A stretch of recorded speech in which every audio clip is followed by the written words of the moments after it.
Thank you. It's good to be here. Good to see all this interest in political corruption and related issues.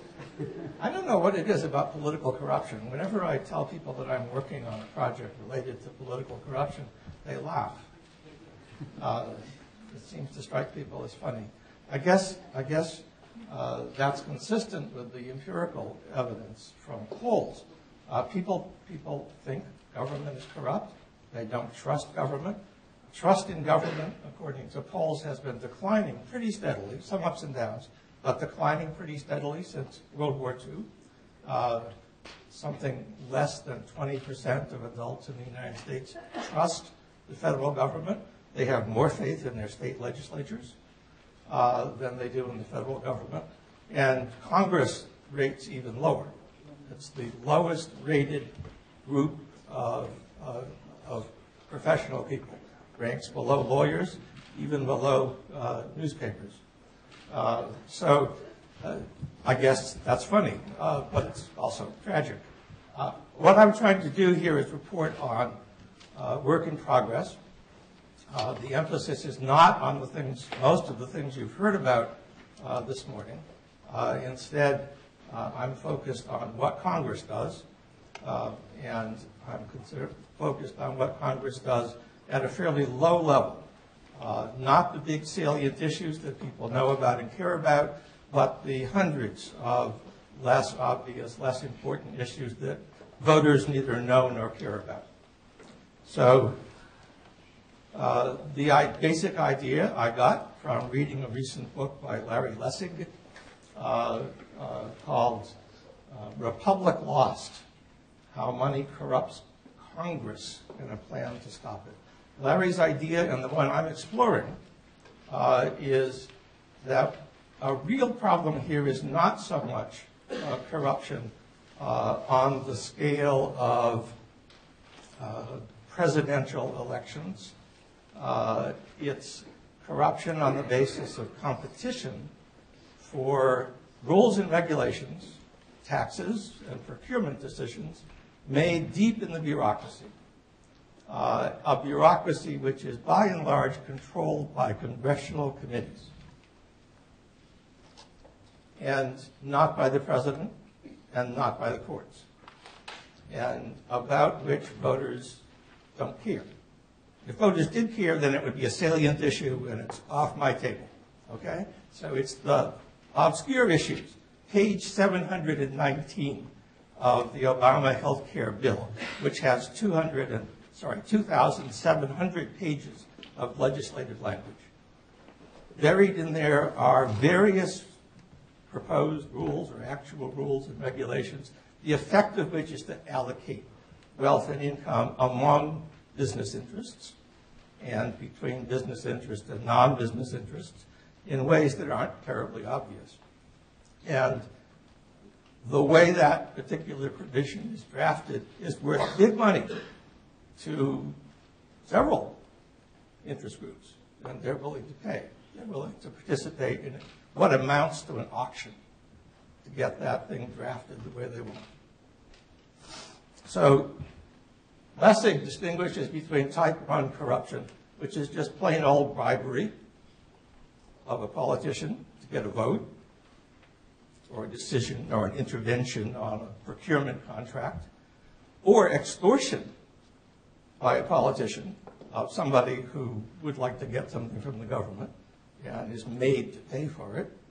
Very common throughout the world, perhaps less common in Washington than the other kind of corruption, type 2 corruption, which is corruption of the process by which Congress controls what the bureaucracy does. Regulatory policy, tax policy, and procurement policy. The point about type 2 is it's perfectly lawful. Nobody's violating the law. And in fact, it would be almost impossible to make it unlawful, because to make it unlawful, you would have to prove that the person intervening, the congressman, the senator, is acting contrary to the way he would act or she would act, but for having received a campaign contribution or other benefit from an interest group. And of course, there's no way to prove that unless there's a confession of some kind. So, as you know, as everybody knows, everything I'm going to put up here pretty much is stuff everybody knows. Okay? It's the connections among them and the implications that I'm focusing on. So everybody knows candidates need money. How much money do they need? They need more than their opponent, because other things equal, the candidate with more money will win, at least on average. Okay? So you need to outspend or be able to outspend your opponent. An you need to spend it wisely and all that kind of thing. Other things equal, you need to outspend your opponent. So there's kind of an auction by people who support candidates to donate in such a way that their candidate has more resources than the opposition, or for unopposed candidates, for incumbents, enough money to scare away opposition.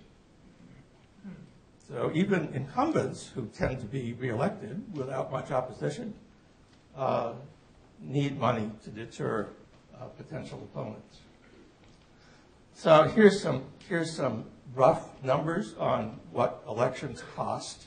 In 2010, the average winner of a House seat spent $1.4 million. That was reported. Of course, all these numbers are understated because, for reasons you've heard, not everything gets reported or disclosed.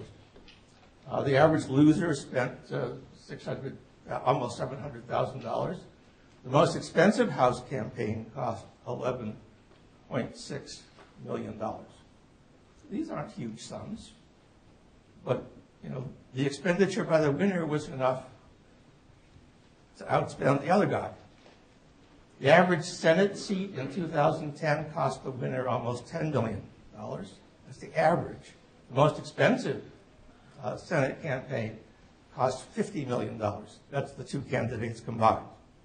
So on average, $25 million apiece.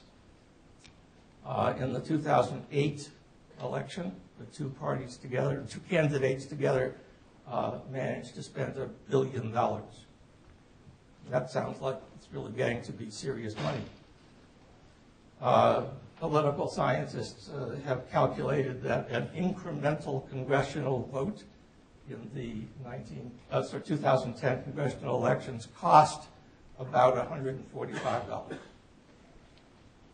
So that isn't terribly far out of line relative to incomes with what people pay explicitly for votes in less developed countries. There are a number of countries where you can buy and sell votes. Thailand is one of them, for example. And proportional to average personal income, that's about what most votes go for there.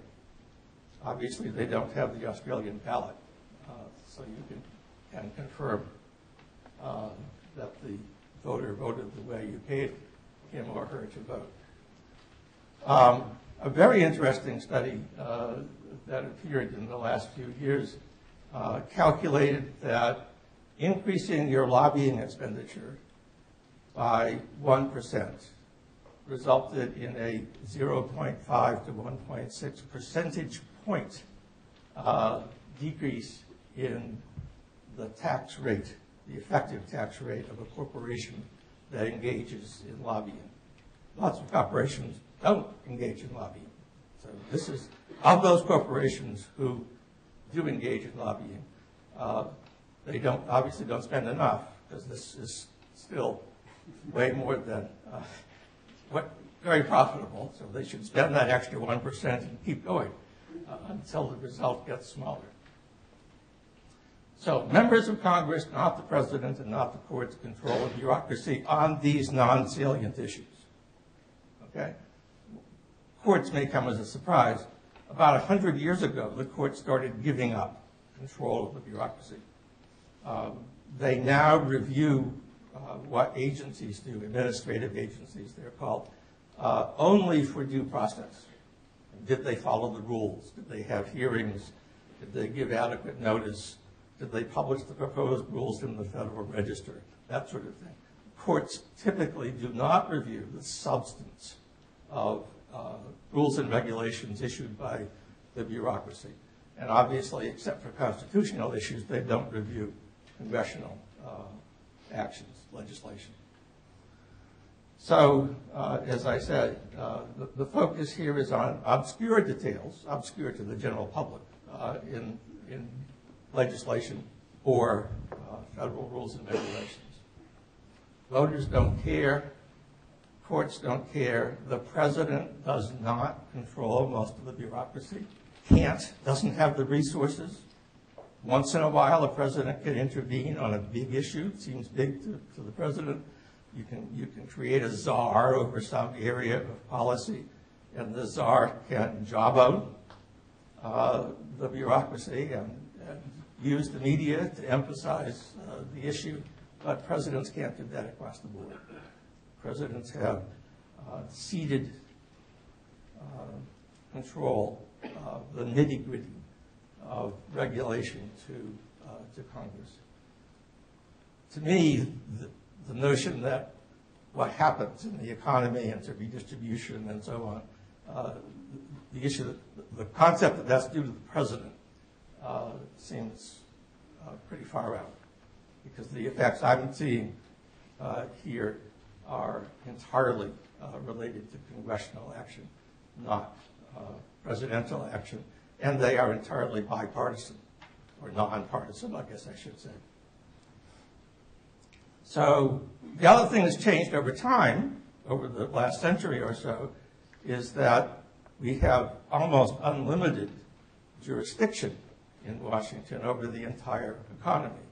It used to be, 100 years ago, we regulated a few sectors of the economy: railroads, some banking, insurance, public utilities.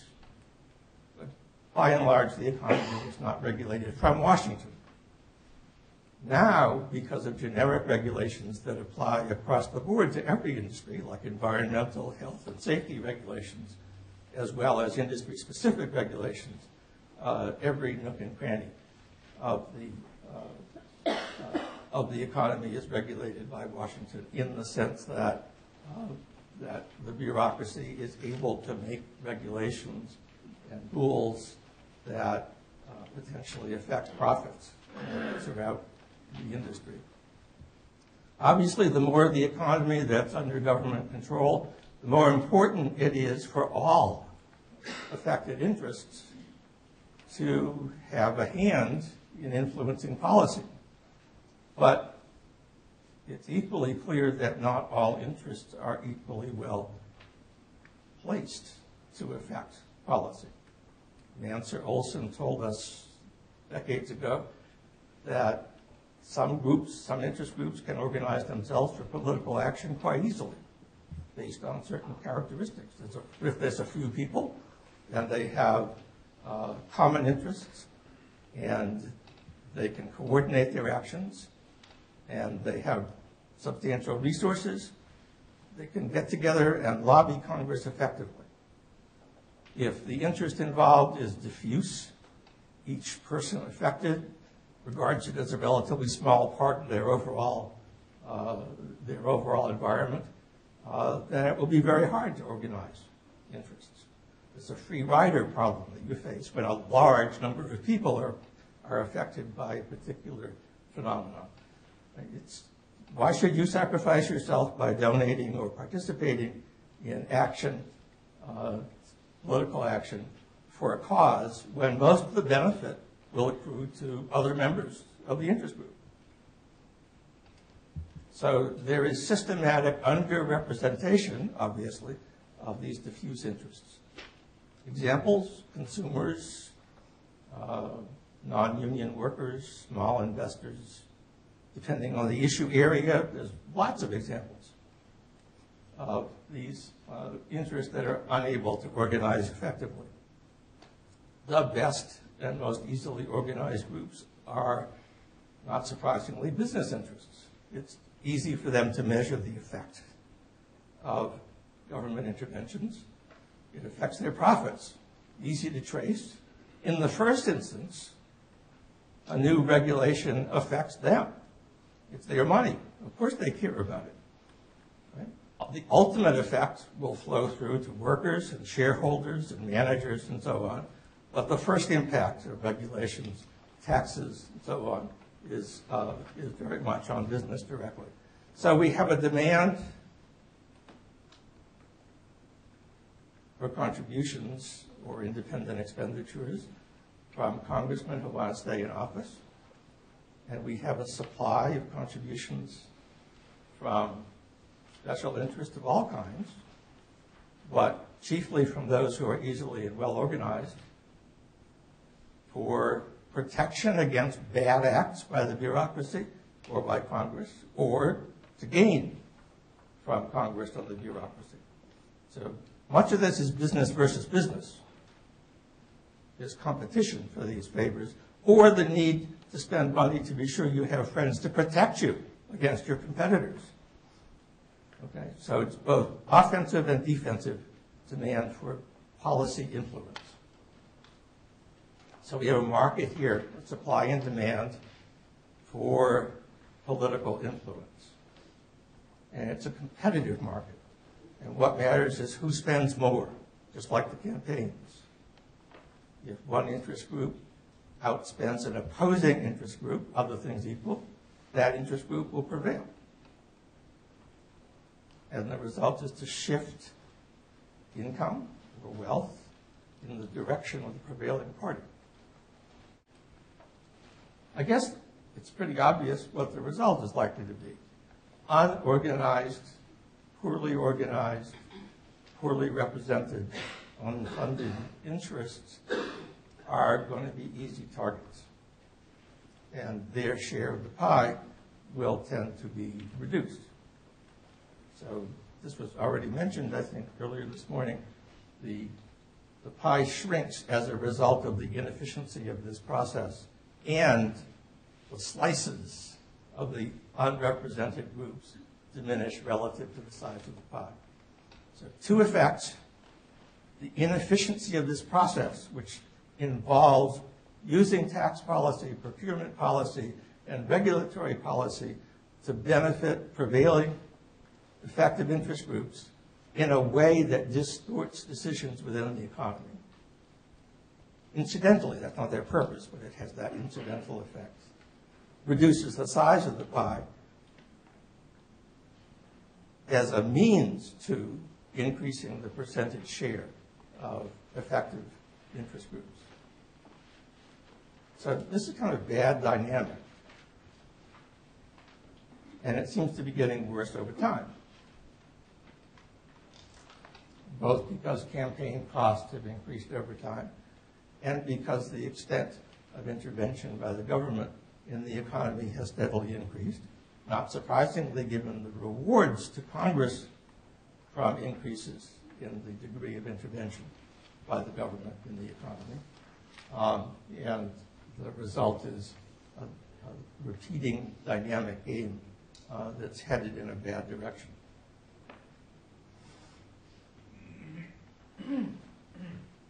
One interesting example, feature, symptom of what's going on is the increasing tendency of regulatory legislation to require renewal. Economists used to propose that one of the potential reforms for what they regard as bad regulatory interventions is to be sure that every regulatory statute has a sunset built in. That is, it expires after a certain number of years, requiring the review of the whole policy by Congress or by the agency.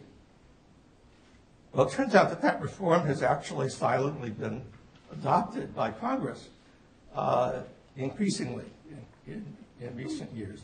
An example that I came across reading a student paper about health and safety regulation in the approval of new drugs by a Stanford MPP student is a policy that was passed by Congress requiring the Food and Drug Administration to set the trade-off between health benefits and safety issues for new drug approvals, as well as new device approvals at a particular point.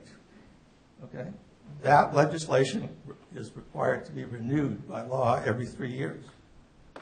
So what that means is every 3 years, there's an auction in which different interest groups within the industry, within the drug industry or the medical device industry, compete against each other to change the place on the scale where that trade-off is placed through legislation.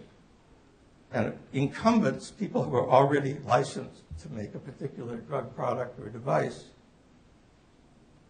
don't want the needle to move. And outsiders who want to get in want the needle to move in one direction or another.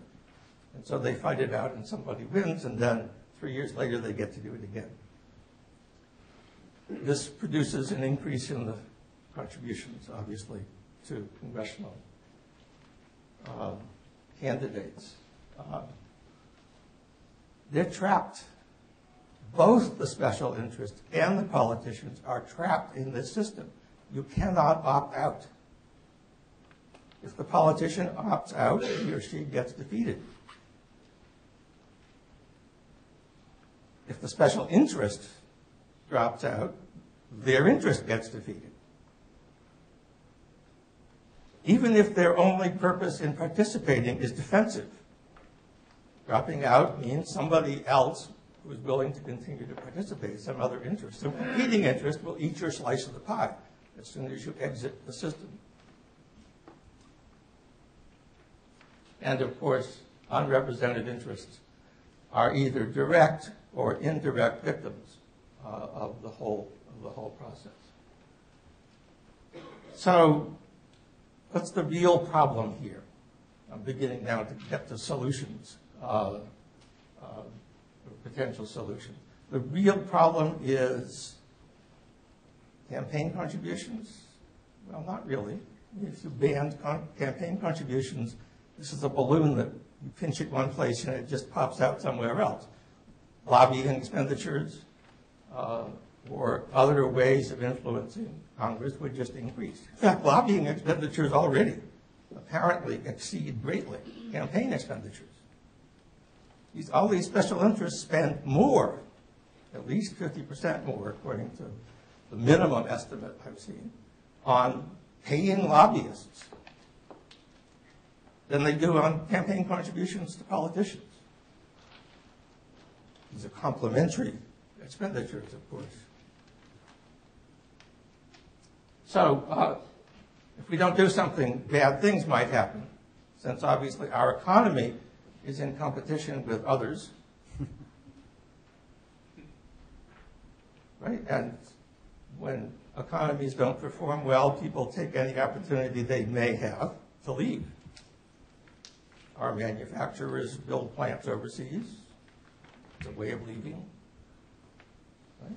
In some cases, people simply move to a new country. Canada's nice. It's very scenic. Okay, so what do we need to do to change all this? There aren't any obvious solutions. They're all hard. Larry Lessig suggests reform of campaign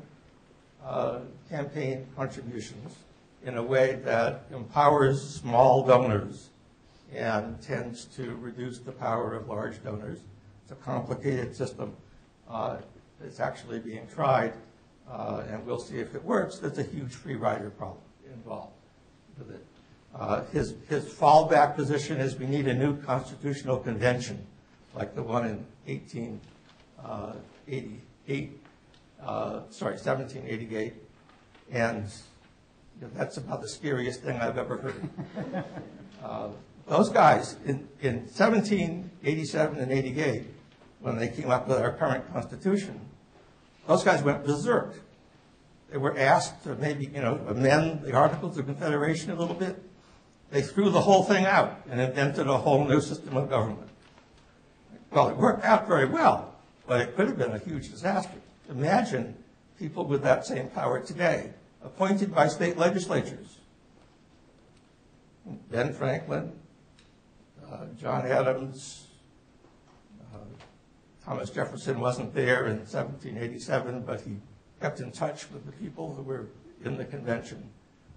George Mason, James Madison. Those were the guys who showed up at the Constitutional Convention in 1787, appointed by state legislatures. Alexander Hamilton. You really think we get the same quality of people today? Appointed by state legislatures? I think this is a non-starter.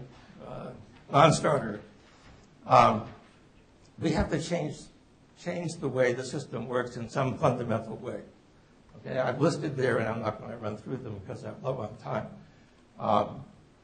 All of those things. They're basically structural changes that affect incentives within the system.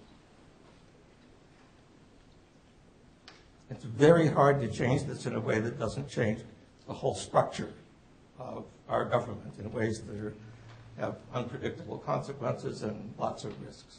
My favorite is the last one. I think it would be interesting to try an official, an elected official at the national level who was in charge of trying to make sure the government did things that did not decrease social welfare, economic welfare, or make the poorest people worse off. Okay? Kind of a minimal, basic public welfare criteria. 2, 1, the pie should always be not decreased. And second, the share of the pie going to the poorest people should not be decreased. It's not asking much. We don't observe that now.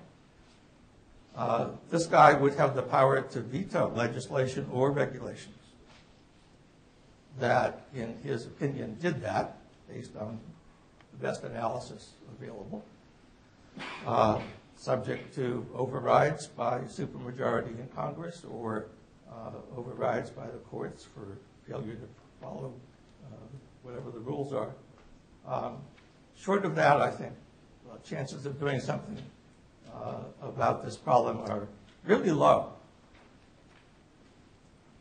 Even doing that, doing any of these things, is not going to happen because we're going to rely on rational voters behaving themselves and using good information from open secrets to evaluate what their elected representatives have done and throw out the crooks. First of all, a lot of them are not crooks. Lots of them are caught in a system they didn't invent. And I don't think any of them think of themselves or should be thought of as crooks. Great causes with huge collective action problems like environmental policy happen. Those policies come about because people behave irrationally. They become passionate. Their emotions overcome their neocortex. And they become passionate about a cause. And if enough people do that and infect each other with this emotional pathology, things can change. And I think that's the only hope of doing any of those potential reforms. I apologize for going over time. Thank you.